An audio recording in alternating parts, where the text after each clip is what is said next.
The Delphi case is going to be televised. Alec Baldwin could be charged again.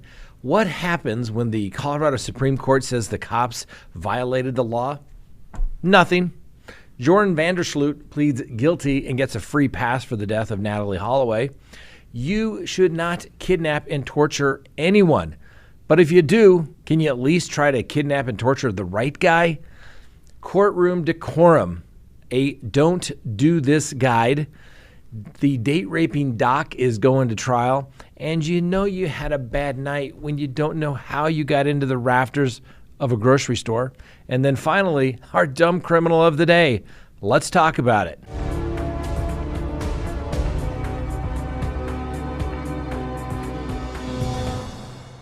Good day, everyone. My name is Scott Reich, and this is CrimeTalk. Thanks for watching. You know the drill. Subscribe if you haven't. Like if you do. Leave me a comment below, and always hit that bell so you receive notifications of when we go live or put up new content. And hey, you can listen to us anytime on any of your favorite podcasting apps.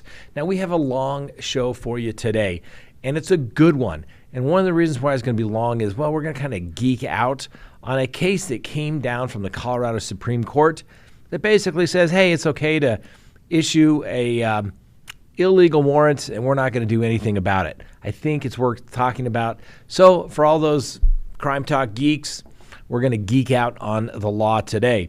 But we've got a lot of other news for you as well. As a pet owner, you want to give your furry friend the very best. That's why Baked in Colorado's CBD-infused dog treats are the perfect choice. These delicious treats not only taste great, but they also provide a wide range of health benefits for your pet. CBD has been shown to have many positive effects on dogs, including reducing anxiety, alleviating pain and inflammation, and improving overall wellness. Baked in Colorado's treats are infused with premium, full-spectrum CBD oil, meaning your pet will benefit from the whole plant extract. Not only that, but Baked in Colorado's treats are made with all-natural human-grade ingredients, so you can feel good about what you're giving your pet. They're also free from wheat, corn, and soy, making them a great option for dogs with food sensitivities. Baked in Colorado CBD-infused dog treats are the perfect way to support your pet's health and well-being. With various flavors, including peanut butter, pumpkin, and bacon, your dog will love them too. So why wait? Head to www.bakedincolorado.com today and order your dog a bag of these delicious and nutritious treats. Your pet will thank you for it. So let's go ahead and open the docket. Open the record for October 18th of 2023. And first on the docket, that's right, Delphi. Cameras will be permitted in the courtroom for the first time in the high-profile Delphi murder trial after an order was issued by the judge on Tuesday. Now, cameras will be allowed inside the courtroom as Richard Allen, the man charged with killing Abigail Williams and Libby German in the Delphi case in 2017. Now, Mr. Allen's lawyers previously asked the judge to allow cameras in the court for all future proceedings. However, surprisingly, have you started to notice the trend here? It was the prosecutors who expressed, quote, serious concerns, end quote, to the request, stating that it will be distracting. The prosecutors claimed that allowing cameras would create a circus atmosphere where 15-second video clips could give an inaccurate impression of the justice system. Despite these concerns, the judge ruled to allow cameras in the courtroom, and it's going to start Thursday at Thursday hearing. Now, the news media, defined as newspaper, periodicals, press associations, radio stations, television stations, or wire services, will be permitted to broadcast the hearing. It's funny how the prosecutors say a 15-second clip could give an inaccurate impression of the court system. Well, I agree. Then let's televise it all so that inaccurate impression is not given. Now, the judge did make the following statement in the order. Quote, the court has determined that allowing recording of the October 19, 2023 hearing is permitted, provided that the means of recording will not distract the participants or impair the dignity of the proceedings, and the hearing itself is a non-confidential proceeding. The court therefore authorizes the recording and broadcasting of the hearing set for October 19, 2023. Thursday's hearing is scheduled for 2 p.m. Eastern Time. We'll bring it to you. Be watching. All right, next on the docket, Alec Baldwin could be charged. That's right, prosecutors in New Mexico have announced that they will present a renewed case against Alec Baldwin to the grand jury, and the special prosecutors are seeking to recharge him, obviously. Now, Baldwin's attorneys said that he will fight the case in court if he's charged. Well, that's kind of an obvious statement. Of course, he's got to show up and he's going to either fight it or reach a plea bargain, but he's going to show up in court. So anyway, as we know, Alec Baldwin was accused of holding the Colt .45 revolver when it fired a live round into the director, Joel Souza's shoulder, and obviously killing Helena Hutchins. Now, Hutchins was rushed to the hospital where she later was pronounced dead. Now, it remains unclear how live ammunition was brought onto the set and actually loaded into the firearm. And Baldwin was interviewed by the Santa Fe County Sheriff's Office following the tragedy and has steadfastly pled his innocence and insists that the gun fired spontaneously. Now, we have done shows where I have brought in an antique firearm of the same type and vintage that was used in this, and I showed you that it would be impossible for that to fire on its own. Somebody's not being truthful.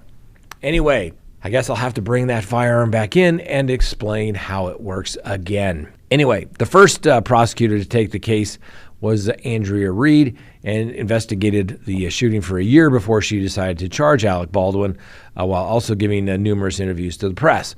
Baldwin and his legal team branded the official stance as unfair and argued that he was being made an example by a fame-hungry prosecutor. Well, then in January, Baldwin was eventually charged with involuntary manslaughter, but those charges were dismissed in April of this year after arguments were laid out over the gun's functionality on the set. Then Baldwin's attorneys stated that the gun may have been altered before he actually had handled the firearm, causing it to malfunction, and when the trigger was actually in fact pulled. And then by August, a report was made public that determined that the revolver had not been modified and the trigger had to have been pulled for it to fire. Therefore, the special prosecutor announced that they will present renewed argument to a grand jury in the next few months. He's going to be charged and will probably reach some sort of resolution that will result in some sort of deferred prosecution for Alec Baldwin. Everyone's happy.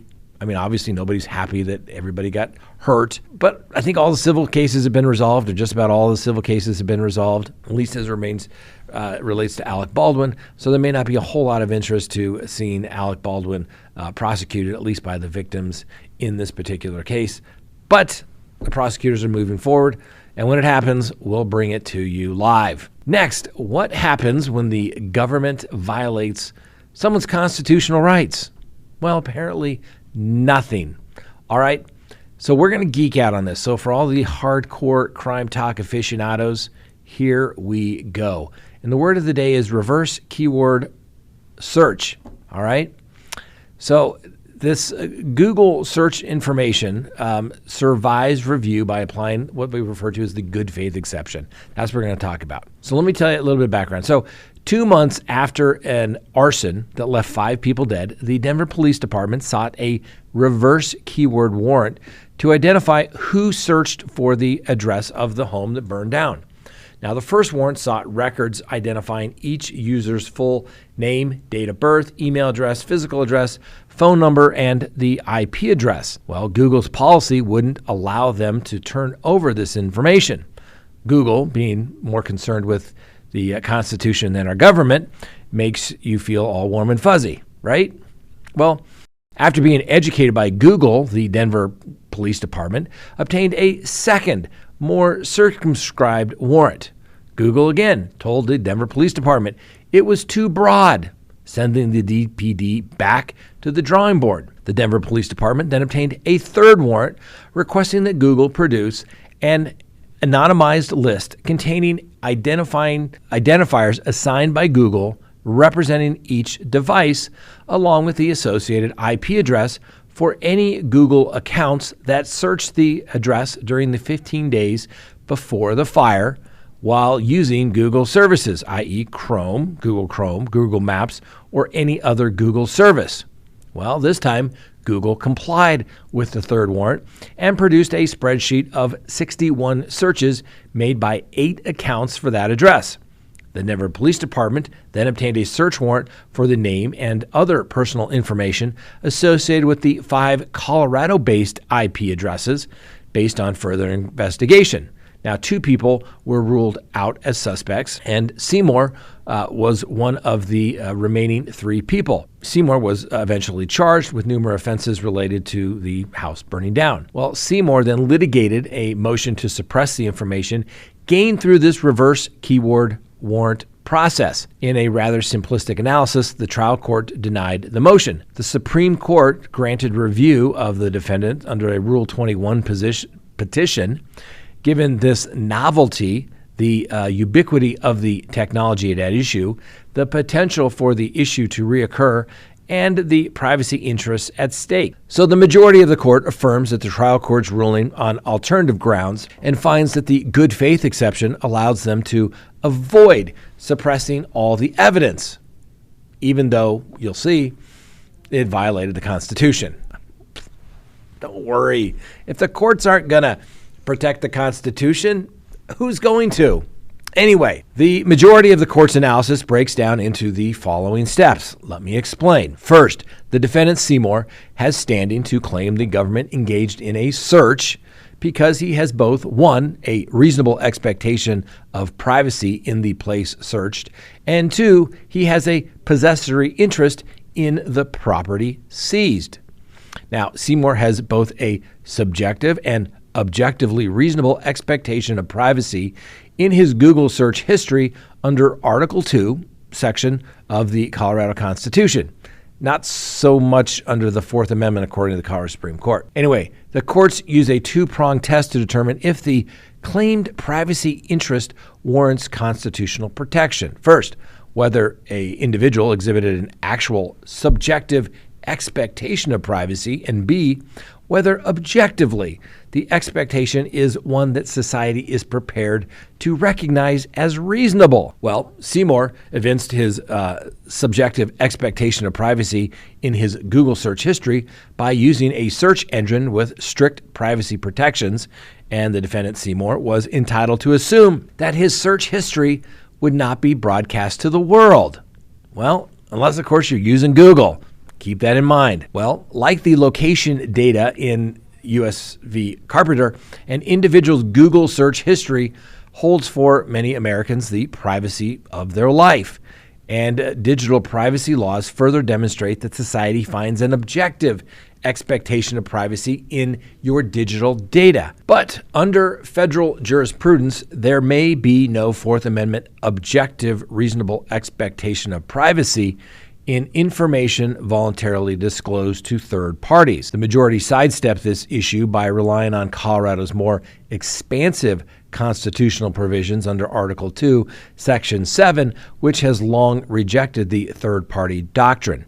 Now, accordingly, they concluded that Seymour has both a subjective and objective reasonable expectation of privacy in his Google search history under the Colorado section of the Colorado Constitution. Seymour also has a constitutionally protected possessory interest in his Google search history under the Colorado Constitution and the Fourth Amendment. Now, under both the Fourth Amendment and the Colorado Constitution, a seizure occurs when the government meaningfully interferes with an individual's possessory interest in property, including intangible property. Now, while law enforcement can copy digital data without affecting the owner's access to that data, it is the act of copying that meaningfully interferes with the owner's possessory interest because it infringes on one's right to exclude and control the dissemination and use of that digital data. Even though the government initially saw Seymour's Google search history only in connection with an IP address rather than a user identified by name, a trespass is a trespass even if the intruder doesn't know the digital property owner's name. Second, Seymour's Google search history implicates his right to freedom of expression under the First Amendment and the Colorado Constitution, Article 2, Section 10, the court states.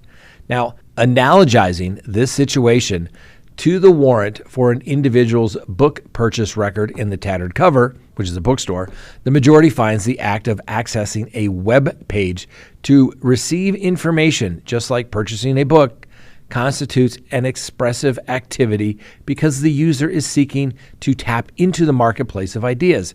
Thus, courts must exercise scrupulous exactitude in evaluating the validity of a warrant seeking that search history.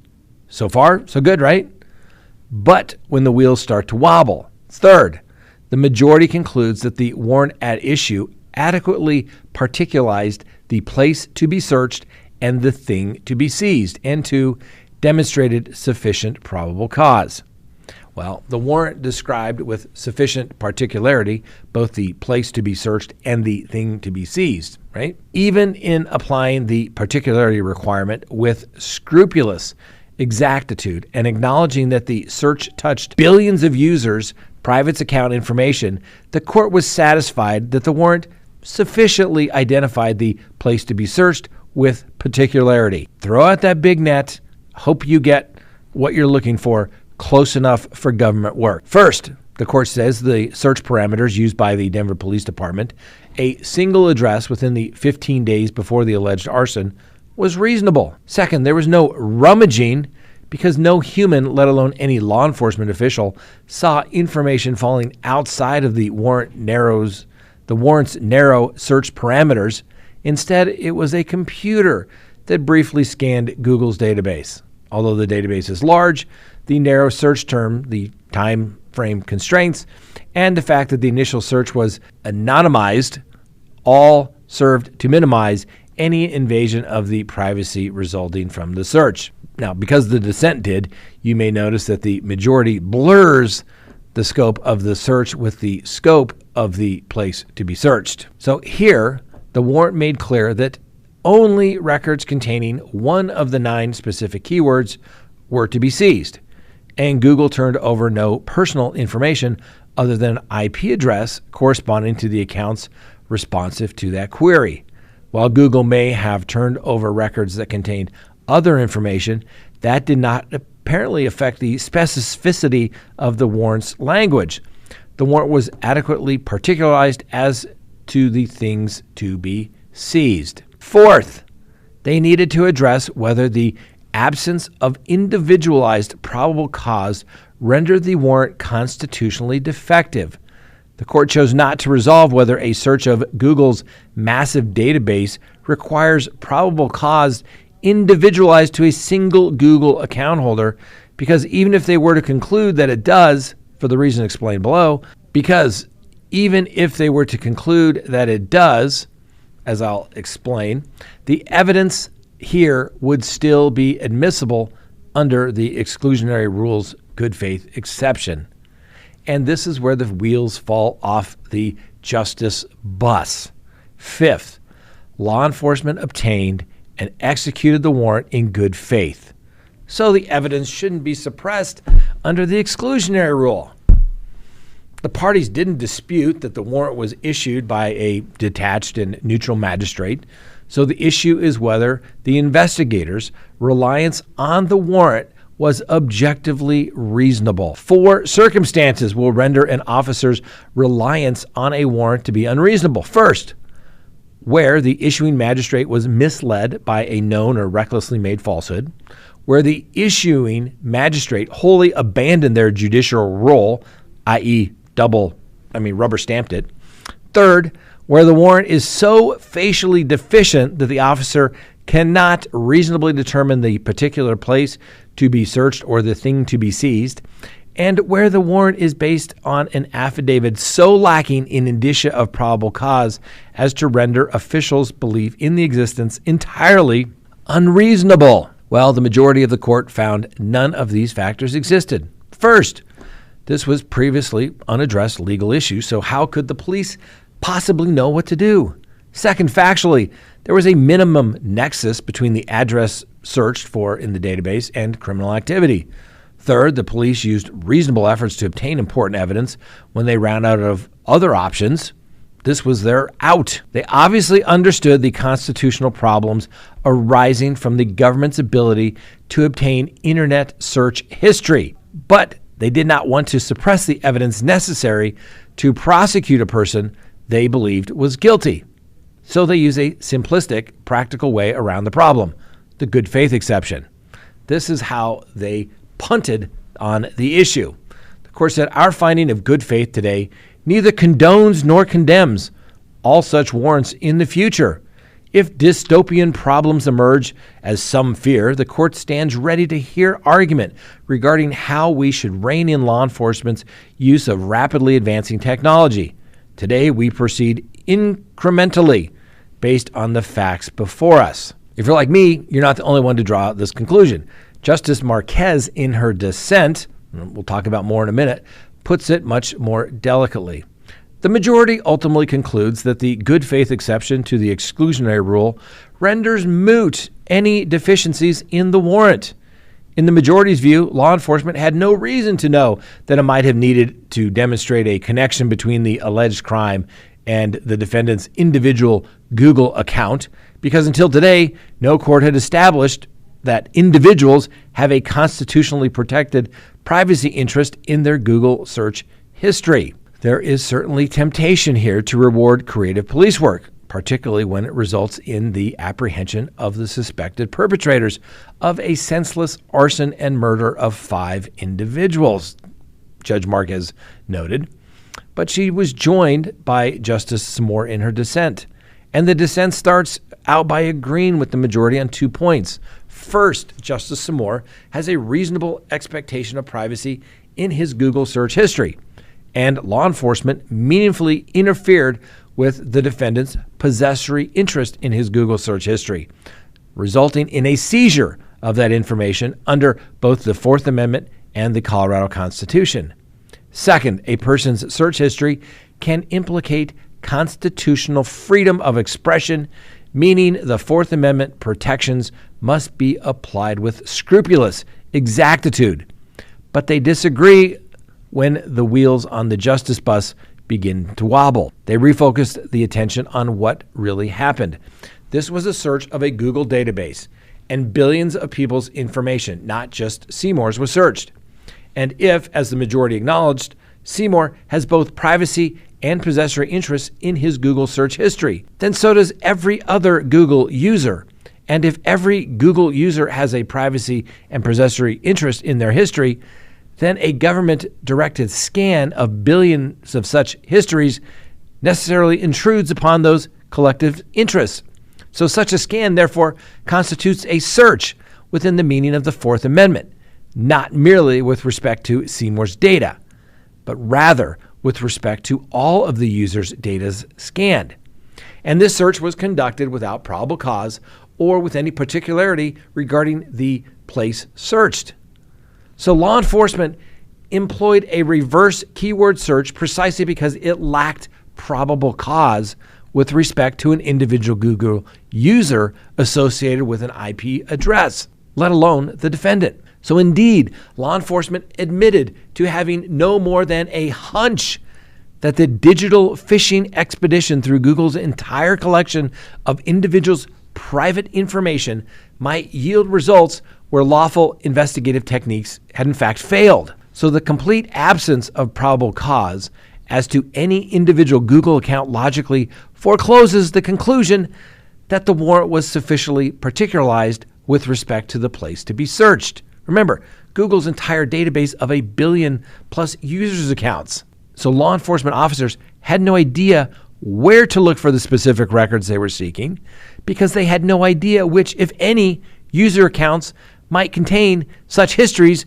that included the identified keywords. Thus, the rummaging through the private search history of billions of Google users, including the defendants, hoping to find accounts linked to particular search terms in a specific time frame. So to escape this conclusion, the majority of the court relies upon the purportedly narrow search parameters that limit the place to be searched by specifying the date of to be seized. But relying on the information seized somehow defines the place that was searched, 1 billion user accounts. It completely defies logic and conflates distinct constitutional requirements. Such an approach impermissibly justifies a government search of literally any location where they sought after evidence and they believed that it might be found. Because the warrant here was not supported by probable cause and lacked particularity as to the place to be searched, it does not pass constitutional muster. The warrant's facial deficiencies render the good faith exception inapplicable to the situation. Law enforcement should have been aware its endeavor was essentially a fishing expedition, as the court found in another case called Gutierrez. It is difficult to understand how a reasonably well-trained officers searching through 1 billion individual Google users' accounts, all but a handful of which were free from any evidence of wrongdoing, would not at some basic level be aware that their endeavor was essentially a fishing expedition. For these reasons, the defense said that the good faith exception should be inapplicable in this particular case.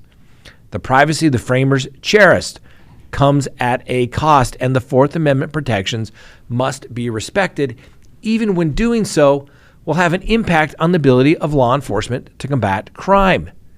Because these constitutional protections cannot be ignored, even when law enforcement hits a dead end and when investigating a tragic incident, as it did here, it can't be ignored. Anyway, another justice agreed with the dissent that the search here was unconstitutional, and the defendant and each of the billion Google users across the globe had privacy and possessory interests in their internet search records.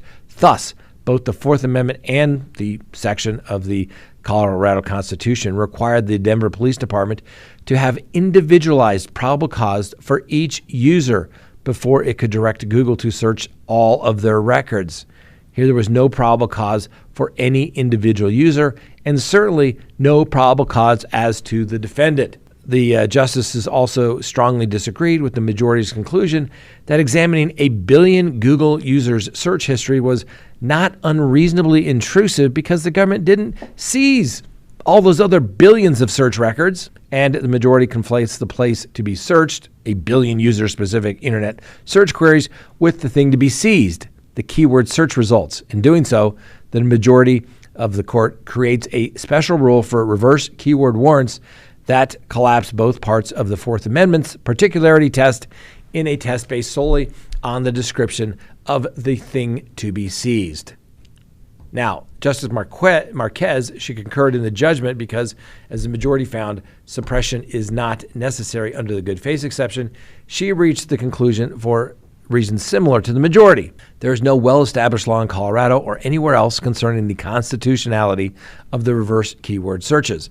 The DPD had no reason to know that individuals have a constitutionally protected interest in their Google search history, and they might need to demonstrate a connection between the alleged crime and the defendant's Google accounts.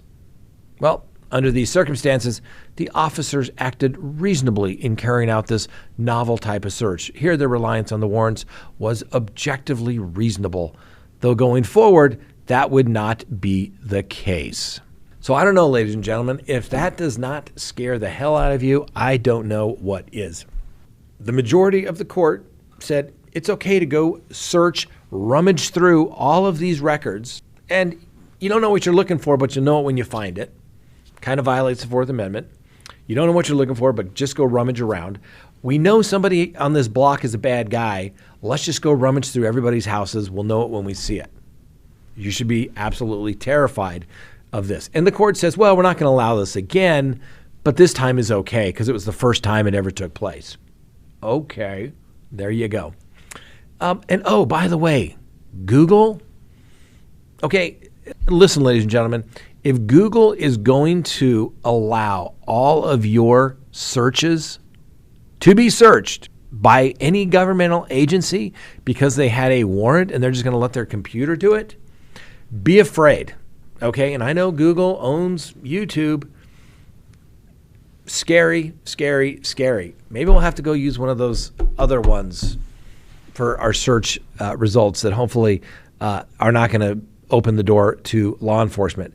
Because what if you had Googled that, let's say you're a true crime aficionado and you wanted to search the address to see where it was on Google Maps. You could have potentially been wrapped up in this investigation. Something to think about, ladies and gentlemen. Maybe you're not concerned. I don't know. I think it's offensive. Stand by. Next, Jordan Vandersloot has finally admitted to killing the Alabama teen Natalie Holloway 18 years ago by bludgeoning her to death with a cinder block after she tried to fight back against his sexual advances. Now, Vandersloot was the prime suspect in the then 18-year-old's disappearance and made the shocking admission in court in Alabama where Holloway's parents were present. Quote, "You changed the course of our lives and you turned them upside down," her mother stated. And only standing a couple of feet from old Mr. Vandersloot, "You are a killer, and I want you to remember that every time that jail door slams shut." Well, Vandersloot, now 36, detailed how he started kissing Miss Holloway on the beach after a date at a local bar, according to the court records. And, quote, "He started to feeling her up again, and she tells him no. She tells him that she doesn't want me to feel her up." This is all according to the court documents. And so he insisted, and he kept trying to continue with his feeling upness. Well, the American teen then kneed him in the crotch, enraging Mr. Vandersloot, and then he knocked her out by kicking her extremely hard in the face.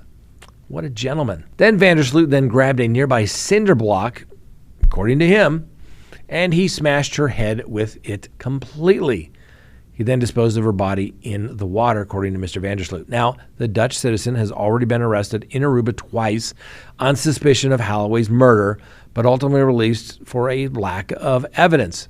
And he is not currently charged in Holloway's death, but made his confession as part of a plea deal for extortion and wire fraud after her family was tried to be extorted for $250,000 to reveal the location of her body. He was sentenced Wednesday to 20 years in prison to run concurrently with his 28-year sentence he is serving in Peru for the 2010 slaying of another woman by the name of Stephanie Flores.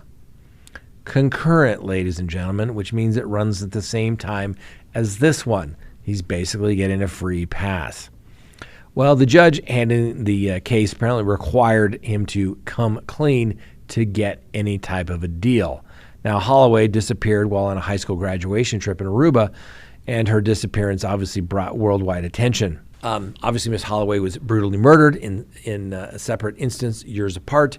Two young women who refused the sexual advances, the judge noted to Mr. Vandersloot. So there you go. Statute of limitations run in Aruba. I still think he could have been charged, but under different theories in the United States. But hey, I guess it's done. Finally, it's done. And he admitted to what everybody knew all along, that he was the guy. Oops, wrong guy. 3 Florida men have been charged with kidnapping after they allegedly forced a man into their car at gunpoint last Friday morning and took him to an Airbnb where they tortured him over an alleged debt owed to somebody else. Brothers Jeffrey and Jonathan Arista and Raymond Gomez put an electric drill, guns, and a taser to the man's head. Anyway, and they even waterboarded him at this Airbnb in the bathroom before concocting a plan to have the victim lure the intended target to them from a strip club where they both worked. Well, the 3 men have been charged with kidnapping and conspiracy and could face life in prison. The brothers, Jeffrey and Jonathan Arista and Raymond Gomez, put an electric drill, guns, and a taser to the man's head. Well, guess what? Turns out they even waterboarded the guy. What was the problem, though? Yeah, it was the wrong guy. So once they figured out it was the wrong guy, they had the wrong guy go meet the right guy. The wrong guy told the right guy that everything that was taking place, and the right guy called the police, and everybody was, in fact, arrested. The 3 men have been charged with kidnapping and conspiracy to kidnap and could face life in prison if convicted. We're not encouraging people to kidnap and torture people, but if, by God, if you're going to do it, get the right guy. All right, we were talking about this last night on our live program, Courtroom Decorum. All right, let me give you an example of what not to do. So a brawl broke out between the families of a killer and his victim. A brawl broke out between the families of a killer and his victim after the mother of the dead teenager called the murderer a monster. So Frank DeLeon pled guilty during a hearing in a Houston courtroom Tuesday and admitted to fatally shooting his then 16-year-old girlfriend, Diamond Alvarez, 22 times as she was walking the family dog back in January of 2022. Well, he's going to get 45 years in prison for that. And when the mom got up and spoke, she finished and she left the witness stand and started to head towards Mr. DeLeon. The bailiff restrained her, but Alvarez's uncle charged at the killer, sparking a big fight. Well, needless to say, after order was restored, the mom regretted her words, telling the local media that he's a monster and that will never change. And she also commented, did he look remorseful at all? No, he was laughing at my face like it's a joke. Well, life is not a joke. My daughter's not a joke. I get that. So then Alvarez's uncle was also taken into custody after the fight, though it's exactly unclear if he's been charged. Shows the uncle charging at the bailiffs here, and they tried to stop the fight, and security officers actually pulled a taser at one point on the uncle. Can't exactly tell if it was used. And the bailiff pulled DeLeon away from the uncle as the judge ordered off to chambers. At the same time, DeLeon's mother started to brawl with Miss Mankato. Can't make this stuff up, ladies and gentlemen. Now, I've been in a couple of, not me personally, but been there when stuff breaks out. I once got appointed to a case by a guy that attacked the judge because I had just stepped out to take a phone call, and then all hell broke loose, and I got appointed to the guy. Now, the guy didn't go after the judge. He went after a prosecutor who was totally unreasonable. So when they said, oh my God, he's so scary, I asked, well, who did he go after? And they told me the name of the district attorney. I said, well, he must have some redeeming qualities. So I represented him. Well, needless to say, he never made it all the way to court because he skipped bond and got shot by the Las Vegas police and bled out. So things happen, ladies and gentlemen. Next, a Denver cardiologist pleads not guilty to date rape. The date rape doctor. Please meet Dr. Stephen Matthews. He's pled not guilty in a courtroom here in Denver, and the cardiologist is facing a dozen criminal counts after 13 women claimed that he drugged them during dates, with some saying that they were, in fact, sexually assaulted. Now, last month, a preliminary hearing was held, and the judge determined that Dr. Matthews has to stand trial for 51 felony charges, including about 24 counts of sexual assault and another 17 counts of drugging the alleged victim, with more women continuing to come out with accusations against him. That trial is scheduled to begin March 4th of next year and is expected to last up to 4 weeks. All the women said that they met Mr. Matthews through a dating app. Like Hinge or Tinder. And they would meet him for a date, but after he would make them a drink, or they left their drink unattended, they say they began to feel loose. They began to lose memory and essentially black out, sometimes for up to several hours. Almost all of them said at some point they vomited, and several told the Denver police they would come to only to find Mr. Matthews engaging in sexual contact with them. Matthews' lawyer said in the court that all of the named victims should not be cloaked in anonymity, and their names need to be revealed. Well, the good doctor, he remains in custody in a $5 million bond. Next, you can't make this stuff up. And you know you had a tough night when you wind up in a grocery store and have no idea how. Anyway, at Brahms Grocery store, they discovered a man sleeping in the ceiling. Philip Hickman climbed into the ceiling and fell asleep sometime between midnight after the store closed and 6 a.m. when employees arrived to work. Now, Brahms is located there in Norman, Oklahoma, and police responded to a report of a possible burglary at about 6:40 a.m. when workers found 15 tiles that had fallen from the ceiling and the wiring to the camera system had been damaged. An officer climbed a ladder and saw Mr. Hickman lying in the crossbeams in the ceiling, pretending to be asleep. Hickman apparently acted unresponsive. It eventually took about 30 minutes for the police officers and the fire department to wake Mr. Hickman from his fake slumber upon coaxing him out of the ceiling. Now, Mr. Hickman was arrested and taken into custody. He told police that he really didn't remember how he ended up in the rafters inside the locked grocery store. Well, Mr. Hickman has a little time to reflect upon that because he's been charged with breaking and entering and malicious injury to property. And finally today, our dumb criminal of the day.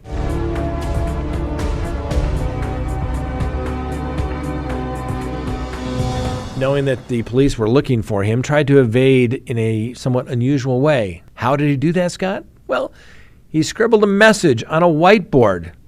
Then he left outside the house. And when the officers found it, they were supposed to believe that he wasn't there. That's right. Johnny Yates was the wanted guy, and they went to his home. And when they got there, they were greeted by a whiteboard message hanging outside the home that informed them that, quote, Johnny doesn't live here anymore. Well, the deputies apparently weren't fooled by the message, and their suspicions were confirmed by a person who was seen leaving the house who informed them that, oh, no, Mr. Yates, he's inside. Well, Yates eventually was found hiding in a modified chest of drawers and was arrested and transported to jail. Yes, ladies and gentlemen, if it were that simple, you should just take your whiteboard with you everywhere. No, officer, I wasn't speeding. You have the wrong man. I am not sleeping in rafters. You may search billions of Google records. Go ahead. It's okay. Yes, just take the whiteboard everywhere. All right, I know it was a long show. Hopefully you stuck with us through the entire show. You're a true aficionado. Thanks for watching. We'll see you next time on Crime Talk.